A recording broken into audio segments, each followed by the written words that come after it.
जीव को कर्म फल भोग, दूसरा जन्म, नरक, स्वर्ग, ये सब मानते हैं, वो सब धार्मिक है।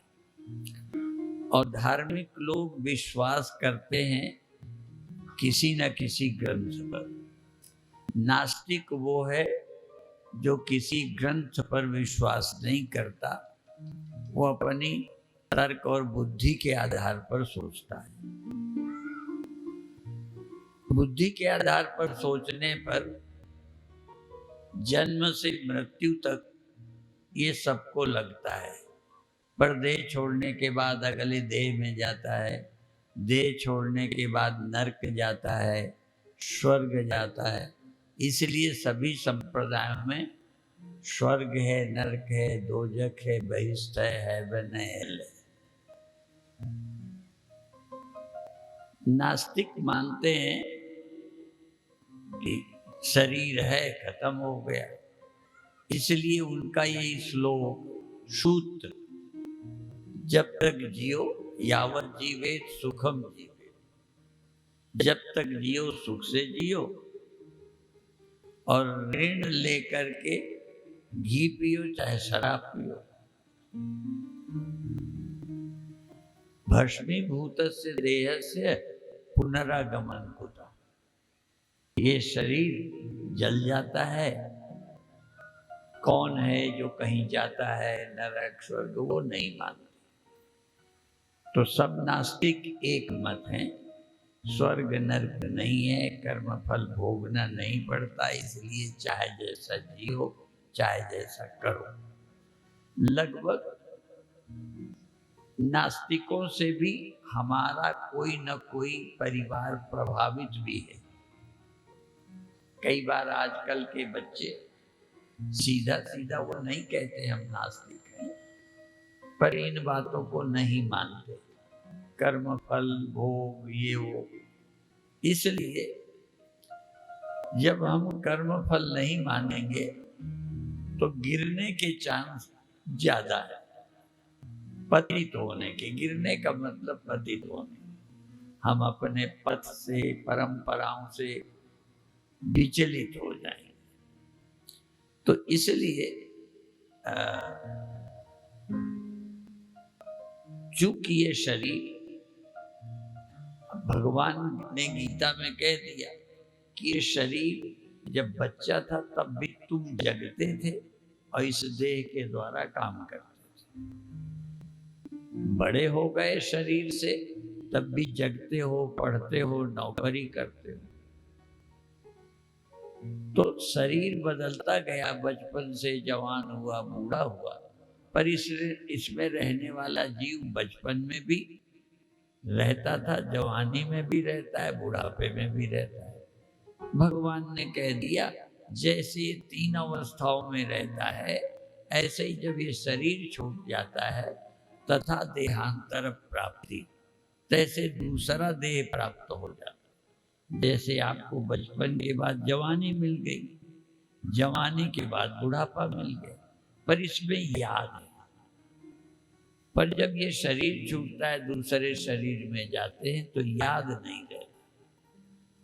इसलिए बहुत लोग नहीं मानते। पर एक बात पक्की है कि जीव है, कर्म फल भोग है, तभी नरक स्वर्ग है, और तभी हमें सावधान रहने की जरूरत है। एक संत से हमने सुना था कि ना भी हो फल देने वाला, नरक स्वर्ग ना भी हो, तब भी मान लोगे तो फायदे में रहोगे, कई बुराइयों से बच जाओगे। नहीं मानोगे, गलती करोगे, तो मरने के बाद नरक स्वर्ग जाओ न जाओ, जेल जाओगे, बेइज्जती होगी, समाज में आपका स्तर बिगड़ेगा। इसलिए धर्म पर विश्वास करना बहुत अच्छा है। कई बार मन खराब हो जाता है, चोरी का मन हो गया, गलत काम करने का मन हो गया, कुछ कर, तो यदि लोग हों तो हम डर जाते हैं, लोगों से बचते हैं।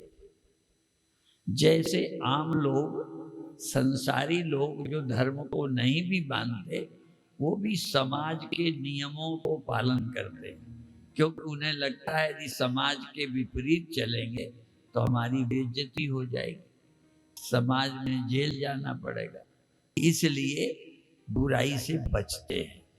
जैसे आम आदमी इस लोक के डर से बुराई से बचता है, ऐसे ही धार्मिक ईश्वर विश्वास, नरक स्वर्ग को मानने के कारण बुराइयों से बच जाता है, तो जीवन अच्छा रहता है। तो इसलिए ये जो कथाएं हैं हमारे को कुछ न कुछ प्रेरणा देती है।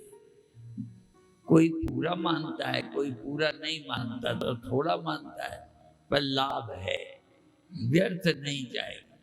जब आप सुनोगे, लोग कहते हैं कि दीवार में कील ऐसे ठोको, यदि नहीं भी गड़ेगी तो निशान तो बन ही जाएगा। और ये तो आपने सबने पढ़ा है, सुना है, हमने भी। करत करत अभ्यास के जड़ मति होत सुजान, रसरी आवत जातते शिल पर होत निशान। पहले कुएं से लोग पानी भरते थे, तो वो जो लोहे की या पत्थर की पटिया होती थी जिसमें रस्सी जाती थी, तो रस्सी उसमें निशान बना देती। कहाँ कितना कठोर पत्थर, कितना कठोर लोहा, पर रस्सी जाते जाते निशान बन जाता। तो इसी तरह से यदि लगातार व्यक्ति अभ्यास करता रहे तो जड़मति भी अच्छे हो जाए। जड़मत हो तो सुजान, समझदार हो जाते हैं। इसलिए सत्संग करना चाहिए। और सत्संगस्य विवेकस्य निर्मलम नयनद्वयम्। सत्संग और विवेक ये दो नेत्र हैं, स्वयं विवेक और सत्संग। क्योंकि सत्संगति कथय किम न करोति पुरुषाम। सत्संगति बताओ मनुष्य को क्या नहीं बना देती। सत्संगत से मनुष्य क्या का क्या हो जाता है। कबीर साहब ने एक जगह कहा है कि नदियां नाले जो है ना, गंगा में मिलके गंगा बन जाते हैं, और गंगा सागर में मिलके सागर बन जाती है। तो ऐसे ही कबीर साहब ने कहा कि संतन के संग कबीरा बिगड़ो, संतों के संग कबीर बिगड़ गया। बिगड़ गया माने बदल गया। तो क्या हुआ, वो परमात्मा होके, मुक्त होके कबीर हो गए। इसलिए सत्संग का प्रभाव कुछ न कुछ तो पड़ता ही है, इसलिए अवश्य करना चाहिए। अभी इतना ही कहेंगे। ओम शांति शांति शांति।